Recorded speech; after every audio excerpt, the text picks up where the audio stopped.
טוב, אני הזמנתי סליים מחברה שלי שהוא מושלם רצח. קוראים לה... טוב, אני לא יודעת איך קוראים לה. יש פה כאילו סליים כאילו מטורף. מי שירצה, יש קישור בתיבת המידע. כן, תיבת המידע. יש קישור. ואם אתם רוצים פשוט... אני לא יודעת, כאילו, תחפשו את האלה ביוטיוב. היא כאילו...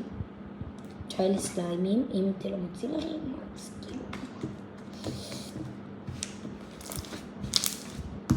הוא סליים מטורף.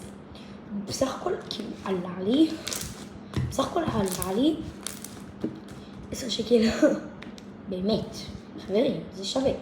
אני אומרת לכם, זה אחד כאילו השווים סליימים פה, כאילו מצלצל כאלה סליימים. ביי.